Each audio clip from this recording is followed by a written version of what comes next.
다 같이 찬양 드리심으로 금요 예배를 하나님께 올려드리도록 하시겠습니다.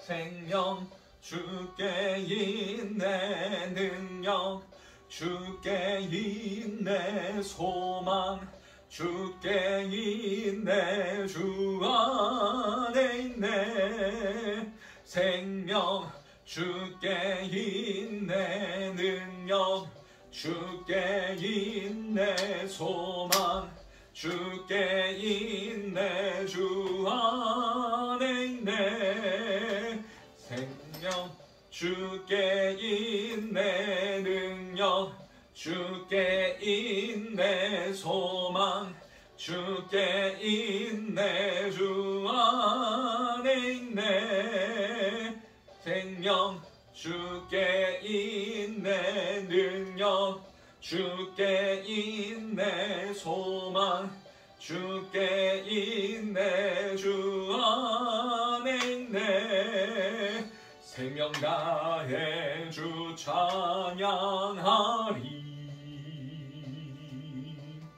힘을 다해 주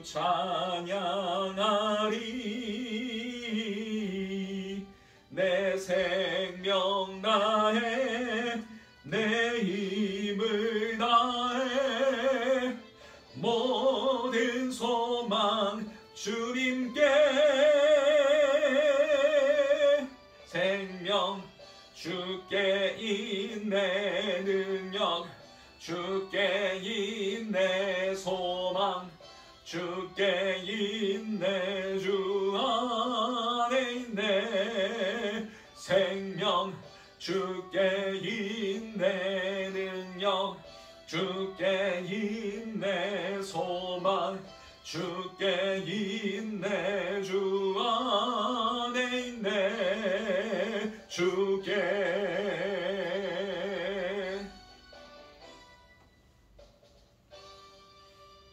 아멘.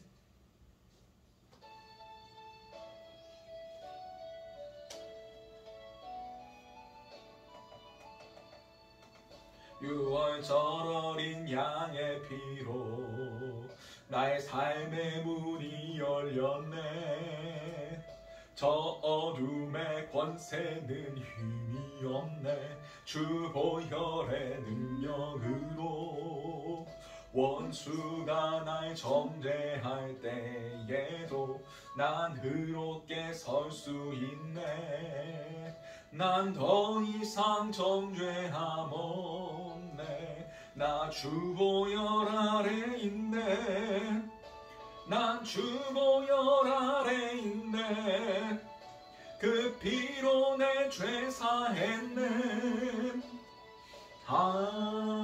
하나님의 긍휼 날 거룩해 하시었네 나 주 보혈 아래 있네 나 원수의 어떠한 공격에도 더 이상 넘어지지 않네 나 주 보혈 아래 있네 다시 한번 찬양드립니다 월절 어린 양의 피로 나의 삶의 문이 열렸네 저 어둠의 권세는 힘이 없네 주 보혈의 능력으로 원수가 날 정죄할 때에도 난 의롭게 설 수 있네 난 더 이상 정죄함 없네 나 주 보혈 아래 있네 나 주 보혈 아래 있네 그 피로 내 죄 사했네 하나님의 긍휼 날 거룩해 하시었네 난 주 보혈 아래 있네 나 원수의 어떠한 공격에도 더 이상 넘어지지 않네 난 주 보혈 아래 있네 아멘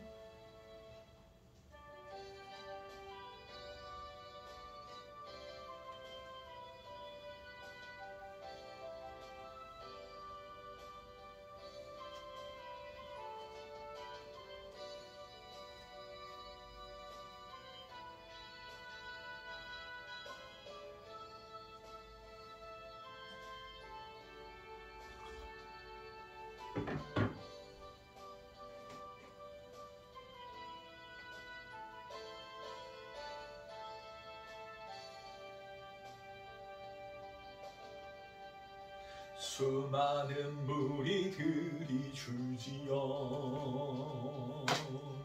그분을 보기 위해 따르네. 평범한 목수이신 그분 앞에 모든 무릎이 꿇어 경배하네. 모든 문제들 하나하나 죽음까지도 힘을 잃고 생명의 근원 되신 예수 이름 앞에 모든 권세들 굴복하네.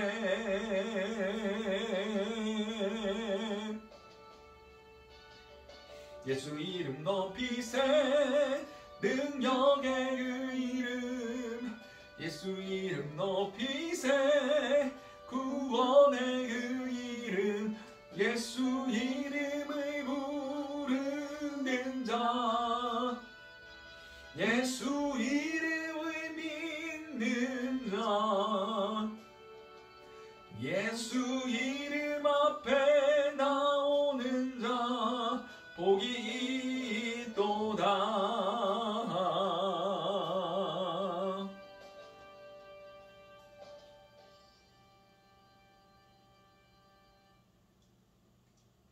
우리 다 같이 예배를 위해서 잠시 기도하도록 하겠습니다. 우리 이 예배 가운데 정말 주님의 은혜와 주님께서 우리에게 주시는 놀라운 그런 메시지들, 우리가 깨닫지 못했던 부분들, 우리가 삶의 방향성을 제대로 주님 안에서 그렇게 재설정할 수 있는 귀한 은혜들이 이 시간 가운데 임할 수 있게 해달라고 우리 함께 동성으로 기도하시도록 하시겠습니다. 주님이 거룩한 시간 주님 아버지 앞으로 나아갑니다. 주님 은혜를 더하여 주시옵소서. 우리의 마음 가운데 온전히 주님을 향한 마음이 있게 하시고 온전히 주님의 영광 가운데 아버지 믿음으로 그곳 가운데 나아갈 수 있게 원합니다. 아버지 믿음이 없으면 하나님을 기쁘시게 할 수 없다 말씀하셨습니다.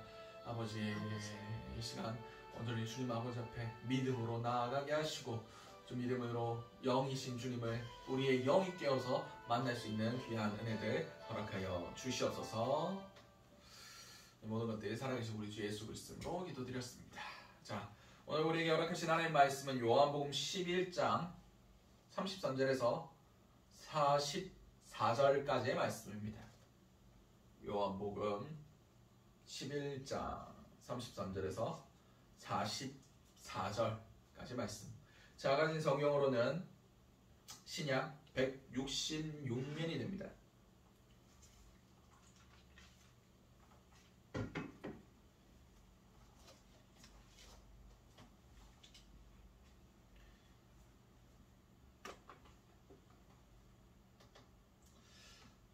찾으신 줄 알고 요한복음 11장 33절에서 45절까지의 말씀을 제가 한 절, 여러분들 한 절 교독하시도록 하시겠습니다. 제가 먼저 읽도록 하겠습니다.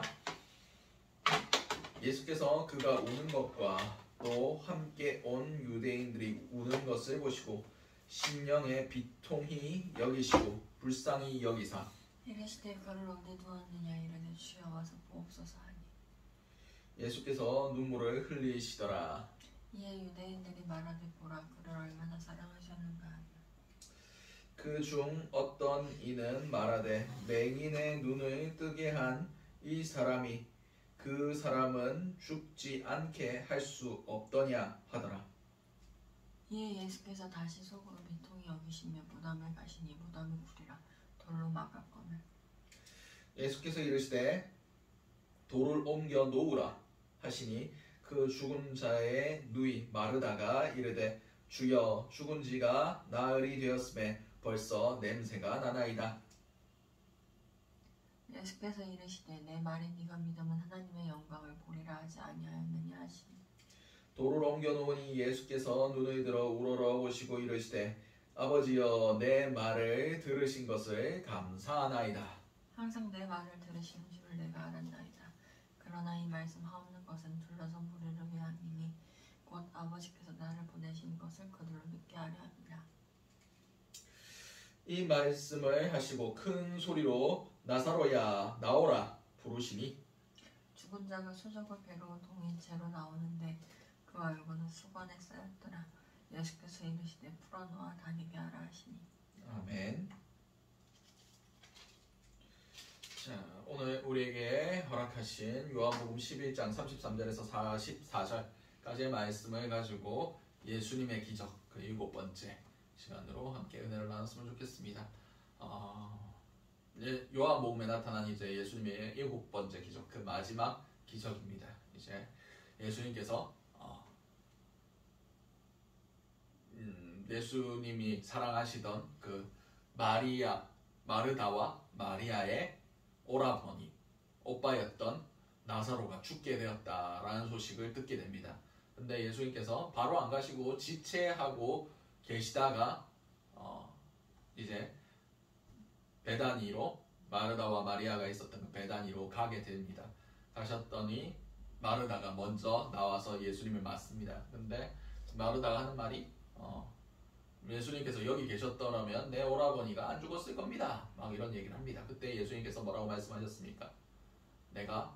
나는 부활이요 생명이니 나를 믿는 자는 죽어도 살겠고 살아서 나를 믿는 자는 영원히 죽지 아니하느니라. 내가 이것을 믿느냐? 라고 얘기했을 때 예수님 마르다가 믿습니다 하면서 주는 주는 하나님의 아들이십니다 라고 고백하는 장면이 나옵니다. 그리고 이제 그 말씀과 이 말씀 사이에 마리아가 등장합니다. 마리아가 나와서 마르다와 똑같은 얘기를 해요. 예수님께서 여기 계셨으면 우리 오라버니가 안 죽었을 겁니다 하면서 바로 나오는 말씀이 오늘 33절 말씀입니다. 예수께서 그가 우시는 것과 또 함께 온 유대인들이 우시는 것을 보시고 심령에 비통히 여기시고 불쌍히 여기사라고 얘기하고 있습니다. 그렇습니다. 여기서 그가 우는 것이란 표현은 그냥 눈물을 똑똑똑똑 흘리는 것이 아니라 거의 오열하면서 그냥 자기를 가누지 못할 정도로 통곡하는 모습을 나타낸 겁니다. 그리고 거기에 같이 온 유대인들도 마리아가 우니까 같이 따라 울었습니다. 근데 예수님께서 여기에 심령의 비통히 여기시고 불쌍히 여기셨다. 이것은 두 가지의 감정입니다. 하나는 분노입니다. 분노. 비통히 여기셨다 라는 것을 원어로 그대로 표현하면 분노하여 말처럼 거칠게 콧김을 내뿜다 라는 뜻이에요. 열받았을 때 이렇게 자기의 그 감정을 표현하듯이 이렇게 열받아서 분노해서 끓어오르는 그런 감정, 분노 이런 것을 품고 계셨습니다. 왜 분노하셨을까요? 마리아가 울어서? 아닙니다. 이것은 전혀 다른 방향성을 향하고 있습니다. 무엇에 대한 방향성입니까? 사단에 대한 방향성. 이 땅 가운데 죄로 인하여 사망이 이 땅 가운데 들어옵니다. 다시 말해서 사단이 인간을 유혹함으로 죄에 빠지게 했기 때문에 그 죄의 결과로 사망이 이 땅 가운데 들어오게 된 거예요. 지금 마리아가 왜 울고 있습니까? 자신의 오라버니가 죽었으니까 울지 않습니까? 나사로가 왜 죽었습니까? 물론 병들어서 죽었겠죠. 근데 인간이 범죄하지 않았으면 사망도 없었을 겁니다. 다시 말해서 모든 인간이 지금 죄와 사망에 매여서 이렇게 죄와 사망이 이끄는 대로 고통스러워하고 아파하는 모습을 보면서 그 아픔을 주고 있는 존재, 그 사단, 원수, 마귀, 그를 향하여 지금 분노하고 계시는 겁니다. 너만 아니었으면 사랑하는 내 자녀들이 이런 고통을 겪을 필요도 없고 죄의 종로로 타며 사망에 끌려가지도 않았을 텐데 지금 사단의 그 인간을 유혹하고 범죄케 한 그 사건 때문에 지금 수많은 인류가 죄와 사망의 종로로 타고 있는 그것을 대하여 분노하고 계신 겁니다. 화를 내고 계시는 거예요. 사망을 향하여, 죄를 향하여, 마귀를 향하여, 사탄을 향하여 인간을 고통 가운데, 죄 가운데, 사망 가운데 눈물 흘리게 하고 통곡하게 하고 아파하게 하는 그 사망을 지금 향하여 적대감을 품으시면서 분노하고 계신 겁니다. 그리고 그 죄에 묶여있는 자들을 향하여 불쌍히 여기셨다 라고 성경 기록하고 있습니다. 이것은 감정이 동요되다 라는 뜻입니다. 그렇습니다. 예수님께서는 지금 사망의 멍에 매여서 고통받고 눈물 흘리고 아파하는 자들을 향하여 불쌍히 여기고 계셨던 겁니다. 34절 말씀에 이르시되 그를 어디에 두었느냐 이르되 주여 와서 보시옵소서 하니 예수께서 눈물을 흘리시더라. 이제 예수님께서 나사로를 어디에 두었느냐 하면서 물어보시니까 이제 마리아가 예수님을 인도해서 그 무덤가로 가고 있습니다. 그때 예수님께서 어떻게 하십니까? 예수께서 눈물을 흘리시더라. 성경에 기록된 구절 중에 가장 짧은 구절입니다. 원문에는 딱 3단어로 표현되어 있습니다. 예수께서 눈물을 흘렸다. 그렇습니다. 예수님께서 눈물을 흘리신 모습은 바로 그분이 인성을 가지고 계셨기 때문입니다. 하나님이신 동시에 우리와 같은 인간이셨다는 겁니다. 이게 왜 우리에게 중요하느냐? 그분께서는 우리와 같은 육체를 지니셨고 우리처럼 40일 동안 광야에서 금식하실 때 줄이셨고 그리고 그분도 많은 사역에 지치고 피곤하셔서 배에서 주무시기도 하셨고 그리고 성경에 기록된 대로 총 3번 눈물을 흘리셨습니다. 오늘 나사로를 향하여 눈물 흘리신 것이 첫 번째, 그리고 예루살렘을 향하여 예루살렘이 이제 되어질 일들, 예루살렘이 이제 로마에 의하여 포위를 당하고 그 성이 살육을 당하고 무너질 것에 대하여 안타까워하시면서 눈물을 흘리신 사건, 그리고 복음서에선 등장하지 않지만 히브리서에서 예수님께서 겟세마네 동산에서 기도하시면서 눈물을 흘리셨다 라고 기록되어 있습니다. 그렇습니다. 그분께서는 완전한 하나님이신 동시에 완전한 인간이셨습니다. 그 말은 우리가 느꼈던 그 모든 감정과 모든 인간적인 고통도 그분께서 다 직접 체휼하셨다. 몸으로 겪으셨다는 겁니다. 하나님께서는 우리의 그 고난과 아픔과 궁핍함과 그 모든 것들을 이해하지 못하실 분이 아니십니다. 왜냐? 자기가 직접 겪어보셨으니까.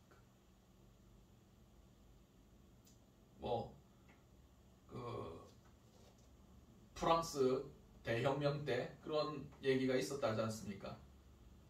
왕비였던 마리 앙뚜아네트가 그 파리 시내로 그냥 한번 나가봤답니다. 시차를 나갔답니다. 근데 가난한 사람들이 궁핍하니까 여왕 폐하 우리가 먹을 빵이 없습니다 라고 얘기했을 때 그 왕비인 마리 앙뚜아네트가 뭐라고 얘기했는지 아십니까? 빵이 없으면 고기를 먹으면 되지 라고 얘기했답니다. 서민들의 그런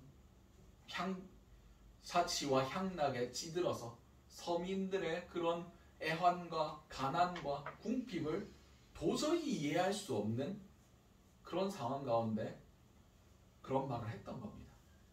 그래서 결국 혁명이 일어나고 단두대에서 형장의 이슬로 사라지게 되지 않습니까?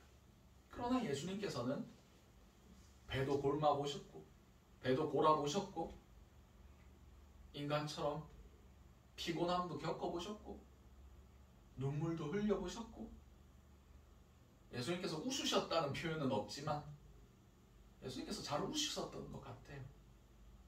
왜냐하면 예수님께서는 잔치집에 자주 가셨습니다. 기쁘고 즐거운 일이 있으실 때 같이 그들과 함께 하셨고 잔치상에서 같이 즐거워하셨던 것을 우리는 알 수 있습니다. 왜냐하면 예수님께서 스스로를 대해서 사람들이 평가하는 얘기를 스스로 자신의 말로 말씀하셨어요. 요한이 광야에 있을 때 먹지도 마시지도 않았을 때는 사람들이 귀신 들렸다고 그렇게 얘기하면서 내가 사람들과 함께 잔치집에서 잔치집에 자주 참여하면서 사람들과 같이 즐거워하니까 먹기를 탐하는 자요 포도주를 즐기는 자요 먹기를 탐하는 자다. 세리와 죄인들의 친구다 하면서 나를 비난한다. 막 이런 얘기도 예수님께서 직접 하셨습니다. 아마 잔치집에 가시면서 그들이 즐거워할 때 같이 즐거워하셨을 것 같아요. 뭐 성경에 웃으셨다 뭐 이런 표현은 없긴 하지만 우리와 모든 감정을 같이 공유할 수 있으신 분이 예수님이실 거예요. 우리가 고통스러워할 때 그분도 우리의 고통을 느끼실 수 있으신 분입니다. 우리가 눈물 흘릴 때 같이 울어주실 수 있는 분이 예수님이시다 라는 것을 예수님께서 눈물을 흘리셨다. 이 짧은 한 구절에서 우리는 큰 위로를 받을 수 있습니다. 우리가 아무도 모르는 곳에서 혼자 눈물 흘리고 계실 때도 우리의 중보자로 계신 예수 그리스도께서도 우리와 함께 울어주십니다. 우리가 기쁜 일이 있을 때 예수님께서 함께 기뻐해 주십니다. 예수님께서 우리와 항상 함께 하시고 그 마음과 예수 그리스도의 마음과 우리의 마음이 연합되어질 때 우리의 감정과 하나님 예수 그리스도의 감정이 이어질 수 있다는 것을 말씀드리고 싶은 겁니다. 지금 이 구절에서 말씀하고 계시는 겁니다. 그렇습니다. 예수님은 우리와 함께 하시는 분이십니다. 그리고 우리의 모든 감정을 공유할 수 있으신 분이시고 우리가 눈물을 흘릴 때 함께 울어주실 수 있는 그런 분이십니다. 너희는 우는 자와 함께 울고 기뻐하는 자와 함께 기뻐하며 우는 자와 함께 울라 라고 말씀하셨어요. 예수께서 이 본문을 통해서 예수님께서 그것을 실천해 주신 분이시라고 우리는 알 수가 있습니다.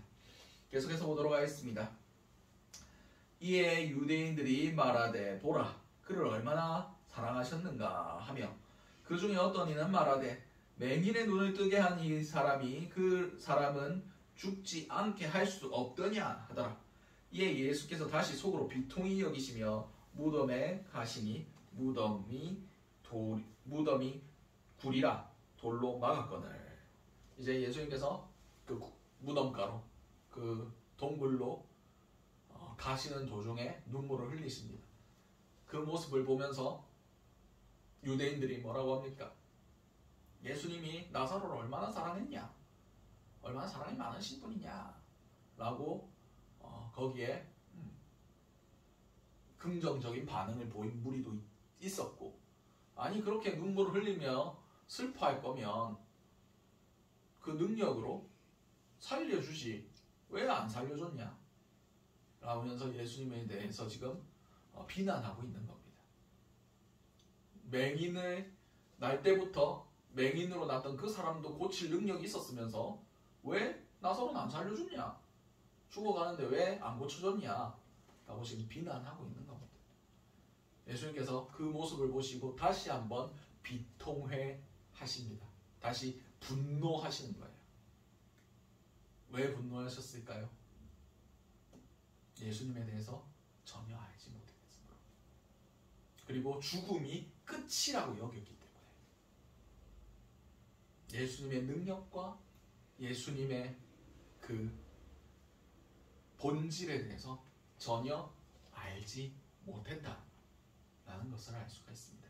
예수님이 어떤 분이십니까? 방금 이 사건 바로 이전에 예수님께서 뭐라고 하셨습니까?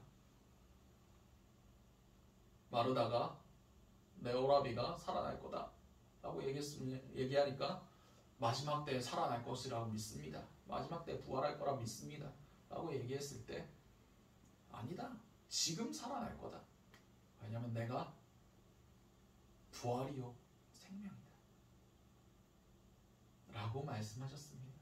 생명의 주인이 누구십니까? 하나님 아니십니까? 예수는 곧 하나님이십니다. 예수는 전능하신 분이십니다. 예수 그리스도에 대한 지금 몰 이해와 인간의 그 죄로 인하여 어두워진 눈 때문에 그리고 사망이 얼마나 절망스러웠으면 그 후에 그 어떤 것도 생각할 수 없고 상상할 수도 없는 그런 인간의 무지와 인간의 한계, 믿음이 없는 그 세대를 향하여 주님께서 또다시 분노하신 것입니다. 계속해서 보도록 하겠습니다. 예수께서 이르시되 돌을 옮겨 놓으라 하시니 그 죽은 자의 누이 마르다가 이르되 주여 죽은 지가 나흘이 되었음에 벌써 냄새가 나나이다. 그렇습니다. 예수님께서 돌을 옮겨 놓으라 라고 말씀하셨습니다. 왜 돌을 옮겨 놓으라고 하셨을까요? 기적을 일으켰는데 안에서 물 두드리는 것보다 돌 두드리는 것보다 나오기에 편하게 하려고, 물론 그런 이유도 있었겠죠. 근데 예수님께서 지금 하시려고 하시는 일이 무엇입니까? 사망의 권세를 이기고 나사로를 부활시키려고 하시고 계십니다. 그 사역 가운데 지금 사람들을 초청하고 계시는 거예요. 다시 말해서 인간의 그 어떠한 것이 노력이 필요하다는 겁니다. 믿음이 필요하다는 겁니다. 믿음의 행위가 필요하다는 겁니다.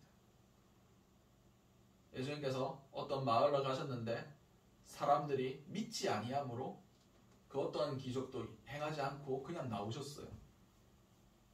겨자씨만한 믿음이 하나 조금이라도 있었으면 그 사람들이 그 기적을 체험하셨을 거예요. 근데 아무도 믿지 않으니까 예수님께서 일을 일으키시지 않으셨습니다. 그리고 그 믿음을 보시려고 그들이 그 기적에 참여하도록 하신 것도 있고, 또 두 번째는 더 확실히 이것에 대하여 기억하게 하기 위해서 그 예수 그리스도의 이 기적의 사역에 그들을 초청하신 거예요. 예를 들어 볼게요. 찬양 집회가 있었다고 칩시다. 찬양 집회에 내가 그냥 예배자로서 참석한 게 기억에 남겠습니까? 아니면 찬양팀으로서 그것에 대하여 준비를 하고 같이 찬양을 하고 앞에서 같이 싱어로서 찬양하면서 그렇게 그 찬양 집회를 드렸다고 칩시다. 앞사람과 뒷사람 누가 더 그 예배에 대해서 오래 기억하겠습니까?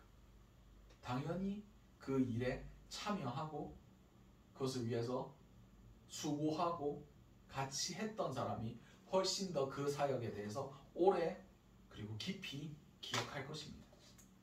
그래서 사람들을 향하여 돌을 굴려놓아라 라고 요구하셨던 겁니다.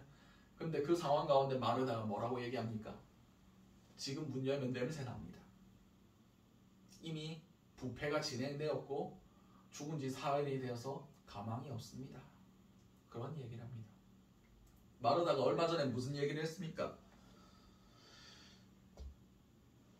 26절 27절 보도록 하겠습니다. 무릇 살아서 나를 믿는 자는 영원히 죽지 아니하리라. 이것을 내가 믿느냐라고 예수님께서 물으셨는데 마르다가 이르되 주여 그러하외다. 주는 그리스도시요 세상에 오시는 하나님의 아들이신 줄 내가 믿나이다 라고 고백을 했어요. 근데 지금 마르다가 또 뭐라고 합니까? 지금 열어봤자 시체 냄새밖에 안 납니다. 시체 썩는 냄새밖에 안 납니다. 왜 굴려놓으라고 하십니까? 라고 또 믿음 없는 말을 해요. 그렇습니다. 우리가 믿음이 항상 충만하면 얼마나 좋겠습니까? 어느 순간은 우리가 믿음이 충만해서 모든 것들 다 이룰 수 있을 것 같이 바다 위도 걸을 수 있을 것 같은 그런 충만한 믿음을 가질 수도 있습니다. 근데 그 상태를 유지하는 게 쉽습니까? 어렵습니까? 어렵습니다. 엘리야가 그 갈멜산에서 어떻게 합니까? 하늘로부터 불이 내리게 하고 그 바알과 아세라를 섬기는 그런 제사장들을 700명이나 죽였습니다. 그렇게 어마어마한 승리를 맛보고 그리고 3년 6개월 동안 비도 이슬도 오지 않은 그 땅에 비를 내리게 했습니다. 기도함으로. 믿음이 충만하고 믿음으로 승리를 했어요. 근데 그 후에 바로 뭐 어떻게 됩니까? 이세벨이 엘리야를 죽이기 전까지는 먹지도 마시지도 않겠다 하면서 다 죽여버리겠다 하니까 그 얘기를 듣고 바로 낙심되어서 로뎀나무 안에서 완전히 뻗어가지고 주님 내 목숨을 거둬주시옵소서. 넉넉하오니 이제 내 목숨을 걷어가 주시옵소서. 완전 믿음 없는 그런 모습을 보입니다. 왔다 갔다 해요. 그 위대한 선지자도 그런 모습을 보입니다. 우리라고 항상 믿음이 충만하겠습니까? 어려운 일이 닥치고 현실에 부딪힐 때 우리의 믿음 붙드는 게 얼마나 어려운 건지 지금 이 본문에서 보여주고 있는 거예요. 여러분은 항상 믿음 안에 거하시기 바랍니다. 어떠한 상황 가운데서도 예수를 바라보며 예수님의 말씀에 순종함으로 나아가시기 바랍니다. 아무 생각 없이 순종해도 됩니다. 불순종보다 낫습니다. 의심하는 것보다 낫습니다. 순종의 행위와 순종의 자리와 그런 순종의 믿음들, 믿음의 순종들 그런 것들이 있다면 우리는 우리의 믿음을 지킬 수 있습니다. 근데 거기에 인간적인 생각이 들어가고 인간적인 상황이 보이고 다른 무언가들이 보이기 시작할 때 우리는 믿음을 잃어버리게 됩니다. 베드로가 그 풍랑 가운데 예수님께서 바다 위로 걸어오실 때 그냥 조용히 배에 태워드려도 되는 그 상황 가운데 만일 주님이시거든 나를 명하여 바다 위로 오라고 해주십시오. 오라! 예수님께서 말씀하셨을 때 바다 위에 발을 내딛고 걸어가요. 얼마나 믿음 있는 행위입니까? 얼마나 믿음이 좋습니까? 기적을 일으키고 있지 않습니까 지금? 근데 몇 초 후에 어떻게 됩니까? 바람과 파도가 확 치는 걸 보니까 아이고야 하면서 물에 빠지게 됩니다. 예수 그리스도를 바라보고 나아갔을 때는 오라 하신 그 말씀을 붙들고 나아갔을 때는 아무 문제가 없었어요. 근데 바람을 보고 파도를 보고 상황을 보니까 자신의 현실이 느껴지는 겁니다. 내가 지금 서지 못할 곳에 서 있네. 당장 빠져들어가는 거예요. 우리는 우리의 믿음 유지할 수 있어야 됩니다. 지킬 수 있어야 됩니다. 믿음은 연약합니다. 그러나 주님께서 일으켜 주신 그런 체험들, 역사들, 이런 것들이 반복되면 반복될수록 우리의 믿음이 날로 날로 단단해지는 것을 체험하게 될 것입니다. 예수님께서 마르다를 향하여 이렇게 말씀하십니다. 예수께서 이르시되 내 말이 내가 믿으면 하나님의 영광을 보리라 하지 아니하였느냐. 그렇습니다. 결국 믿음입니다. 믿으면 천국 갑니다. 믿으면 주님의 역사가 일어납니다. 믿으면 하나님의 영광을 봅니다. 우리 가운데 왜 놀라운 일들, 놀라운 기적들, 하나님의 영광 안 드러나는 줄 아십니까? 믿음이 없어서 그래요. 믿음이 없으면 아무것도 일어나지 않습니다. 믿지 않으면 아무것도 바뀌지 않습니다. 믿지 않으면 주님도 우리를 어찌할 수가 없습니다. 우리는 믿음으로 구원받습니다. 믿음으로 주의 영광을 봅니다. 믿음으로 주의 역사를 체험할 수가 있습니다. 결국 하나님의 사역의 가장 큰 열쇠는 믿음입니다. 주님이 주신 믿음, 그리고 순종하는 믿음. 말도 안 되는 상황 가운데 그 가운데 순종하며 나아가는 믿음. 이것이 성경에 기록된 하나님의 역사가 일어나는 그 사역의 열쇠가 된다는 것을 많은 부분에서 우리가 볼 수가 있습니다. 계속해서 보도록 하겠습니다. 돌을 옮겨 놓으니 예수께서 눈을 들어 우러러 보시고 이르시되 아버지여 내 말을 들으신 것을 감사하나이다. 항상 내 말을 들으시는 줄을 내가 알았나이다. 그러나 이 말씀 하옵는 것은 둘러선 무리를 위함이니 곧 아버지께서 나를 보내신 것을 그들로 믿게 하려 함이니이다. 아멘. 이제 사람들이 돌을 굴려 놓았습니다. 그리고 예수님께서 무엇을 하십니까? 하늘을 우러러 기도하기 시작합니다. 하나님께 기도하기 시작합니다. 뭐라고 기도합니까? 아버지여 내 말을 들으신 것을 감사하나이다.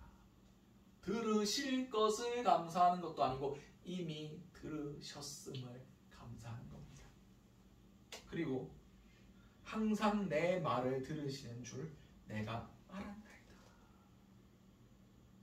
솔직히 예수님은 기도할 필요가 없으신 분이세요. 왜냐? 항상 하나님과의 연합함 안에 계셨기 때문입니다. 항상 기뻐하라. 쉬지 말고 기도하라. 범사에 감사하라. 쉬지 말고 기도하는 게 뭡니까? 직장도 가지 말고 밥도 먹지 말고 잠자지 말고 계속 기도만 하라는 뜻입니까? 아니에요. 예수님께서도 엄청 바쁘셨어요. 사역도 해야 되고 뭐 길도 가셔야 되고 이동도 하셔야 되고 치료도 하셔야 되고 말씀도 선포하셔야 되고, 근데 항상 내 말을 들으시는 것을 내가 알았나이다. 이것은 무슨 뜻입니까? 그분은 하나님과 연합 안에서 항상 기도하는 삶을 사셨다는 거예요.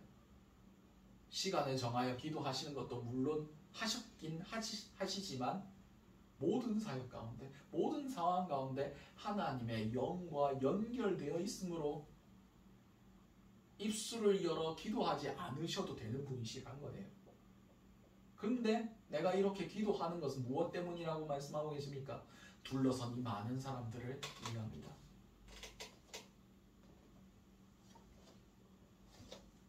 그러나 이 말씀을 하옵는 것은 둘러선 무리를 위함이니 곧 아버지께서 나를 보내신 것을 그들로 믿게 하려 함입니다. 예수님께서 이 땅에 오신 이유가 무엇입니까? 예수님의 최종 목적이 무엇이었어요? 십자가 지시는 것, 그리고 부활 승리하시는 것. 그것이 목적이셨습니다. 모든 인간의 죄를 그 값을 치르기 위해서 희생의 제물로 돌아가시고, 그리고 그것의 끝이 아니라 부활 승리하시는 것까지. 이것이 예수님께서 하나님의 명령을 들고 이 땅에 오신 이유였어요. 근데 지금 그것에 대해서 역사하려고 하고 계시지 않습니까? 부활의 역사를 이루려 하고 계시지 않습니까? 예수님께서 이 땅에 오신 최종적 목적, 부활 승리가 예수를 믿는 모든 자들에게 동일하게 적용된다. 그것을 지금 보이려고 하시는 겁니다. 이 기도를 올리신 이유는 예수 그리스도의 이 부활의 놀라운 기적들, 이것이 단지 나사로 한 사람에게 국한된 것이 아니라, 예수 그리스도께 국한된 것이 아니라 예수를 믿는 모든 사람에게 적용되는 것이다 라는 예시를 보여주시기 위해서 오늘 이 사건이 기록된 것입니다. 이 사건이 일어난 것입니다. 그래서 이 기도를 올리신 이유들은 부활의 증인들이 이 말씀을 듣고 이게 하나님이 예수를 통해서 이 땅 가운데 일으켜주신 놀라운 사역이구나. 그리고 내가 또 예수를 믿고 예수 그리스도를 믿는 믿음 안에 살아갈 때에, 그리고 예수 그리스도를 믿는 믿음 안에서 죽을 때에 이 나사로처럼 살아나겠구나. 바로 그것을 가르쳐 주시기 위해서 예수님께서 이 땅에 오시고 나사로를 살리신 것입니다. 이 말씀을 하시고 큰 소리로 나사로야 나오라 부르시니 죽은 자가 수족을 동인 채로 나오는데 그 얼굴을 수건에 쌌더라. 예수께서 이르시되 풀어놓아 다니게 하라 하시니라. 아멘. 그렇습니다. 당시 무덤에 장사할 때 천으로 몸을 칭칭칭 감아놓고 그리고 수건으로 얼굴을 덮었다고 합니다. 그 상태 그대로 사람들이 나사로를 장사한 모습 그대로 나사로야 나오라 라고 선포하셨을 때 나사로가 죽었던 모습 그대로 다시 일어나서 그 모든 묶였던 사망의 권세들, 그것들을 해방될 것이고 풀어놓아 자유롭게 다니게 될 것입니다. 물론 나사로는 나중에 죽습니다. 이 사건 이후에 유대인들이 예수님께서 나사로를 죽은 자 가운데서 살리셨다라는 이 소문이 듣기 싫어가지고 나사로도 죽이려고 막 해요. 그래가지고 나사로가 나중에 지중해 안에 키프로스라는 섬이 있습니다. 거기에 예수님 복음 전하다가 거기서 순교했다, 거기서 죽었다라는 전승이 남아있어요. 그래서 키프로스에 나사로의 두 번째 무덤이 있습니다. 물론 우리가 죽었을 때 나사로처럼 육신으로 다시 이렇게 살아나서 또 죽거나 또 죽으면 또 부활하고 또 죽고 또 부활하고 이런 일은 없을 겁니다. 그러나 하나님의 심판대 앞에서 우리가 영화로운 모습으로 주님과 함께 천국의 낙원에 거하게 될 것입니다. 그것을 보여주시기 위하여 이 시간 이 역사 가운데 예수님께서 나사로를 살리신 그 은혜들이 남아 기록되어 우리에게 전해지고 있는 것입니다. 그렇습니다. 예수를 믿는 자들은 예수 그리스도께서 부활하셨던 것 같이, 그리고 나사로가 부활한 것 같이 우리도 부활하게 될 것입니다. 왜냐하면 예수께서 생명의 주이시고 그리고 첫 열매 되신 분이시기 때문입니다. 우리가 이것을 믿어야만 합니다. 온 천하를 얻고도 자기 생명을 잃어버리면 무엇이 유익하겠느냐. 그렇습니다. 모든 것을 다 얻고도, 세상의 모든 부와 모든 명예를 다 얻어도 구원 못 받으면 말짱꽝입니다. 생명을 잃어버리면 아무 의미가 없습니다. 결국 부활이요 생명이신 예수를 믿는 믿음 안에 있으면 우리가 하나님의 영광을 볼 것입니다. 영화로운 모습으로 하나님의 영광된 보좌 앞에까지 나아가게 될 것입니다. 천국에 이르게 될 것입니다. 우리 아버지 집에 영원히 살게 될 것입니다. 그것이 이루어지는 역사가 어떻게 일어납니까? 믿음 안에서 부활할 때. 죽음이 끝이 아닙니다. 죽음 후에 부활이 있습니다. 모든 사람은 부활합니다. 근데 의의 부활과 사망의 부활이 또 따로 있습니다. 그럼 어떻게 됩니까? 우리는 천국까지만 영원한 죽음으로 가는 사람들, 지옥 가는 사람들이 있다는 겁니다.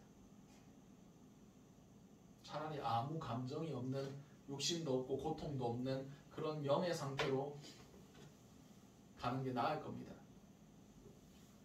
근데 육신을 가지고 지옥에 가면 어떻게 됩니까? 계속 고통받는 거예요. 영원히 고통받는 거예요. 이게 두려운 겁니다. 그냥 영인 상태로 가가지고 아프지도 않고 불에 타는 거 없다 하는 거 없다 하는 게 아니라 고통을 당하면서 지옥에 있는 겁니다. 성경에 기록된 것입니다. 그러나 우리는 영화로운 생명의 부활을 천국에서 누리며 영원한 안식 가운데 주의 영광 가운데 주님께 예배하며 찬양하며 영원한 쉼을 얻게 될 것입니다. 이제 다음 주 고난주가 시작됩니다. 그리고 다음 주일이 다 다음 주일이죠. 부활 주일입니다. 예수님께서 부활 승리하신 기쁨의 날이에요. 그 부활이 예수님의 부활, 예수님은 하나님이시니까 부활하셨지가 아니라 내 부활이 될 수 있도록 나도 그렇게 부활하겠구나. 그것을 믿음의 눈으로 바라보실 수 있는 자 여러분들이 되시기 바랍니다. 기도하겠습니다. 사랑하는 충만하신 아버지 그날 너무나 감사드립니다. 오늘 나사로의 살리신 그 기적을 통하여 믿음으로 주의 영광을 볼 것이고 우리도 나사로처럼 육신을 가지고 다시 부활할 것이라는 것을 예수님께서 보여주신 이 놀라운 사역을 우리 마음속에 새기길 원합니다. 그리고 나사로가 살아났었던 것 같이 예수 그리스도께서 부활하셨던 것 같이 우리도 부활할 것이고 주님 영원한 안식으로 들어갈 것이라는 것을 믿음의 눈으로 바라볼 수 있는 귀한 은혜들이 있길 원합니다. 주여 오늘 통해서 우리가 마지막 때를 준비할 수 있게 하시고 우리의 죽음을 준비할 수 있게 하시고 부활을 준비할 수 있게 도와주시옵소서. 이 모든 것들이 살아계신 우리 주 예수 그리스도로 기도드렸습니다. 아멘. 오늘 주셨던 말씀들 놓고 우리 주여 한번 치시네 통성으로 기도하시도록 하시겠습니다. 주여 사랑하는 충만하신 아버지 은혜를 너무나 감사드립니다. 주여 우리가 부활 안에서 살아가는 자들이 될 수 있길 원합니다. 우리가 죄와 사망의 종로로 타면서 살아있지 않길 원합니다. 주님 우리가 온전히 자유한 자로서 정말 그 모든 죽음과 모든 죄로부터 아버지 우리가 자유함을 선포하며 아버지 주의 생명 안에서 주의 믿음 안에서 살아가는 그런 자들이 될 수 있길 원합니다. 주여 우리의 믿음 없음을 불쌍히 여겨주시옵소서. 우리가 항상 주님과 동행하는 그런 삶을 살길 원합니다. 주님과 교통하는 삶을 살길 원합니다. 아버지 우리의 믿음이 없어서 주의 영광에 들어가지 못하는 그런 사람이 없도록 주님께서 우리의 믿음을 더하여 주시고 온전히 주님 안에서 믿음의 삶을 살아감으로 이 땅 가운데 부활을 살아가며 마지막 때에 그 부활된 영광된 모습으로 주님과 함께 동행하였고 주님과 함께 안식을 누릴 수 있는 그런 기쁨을 누리게 하여 주시옵소서.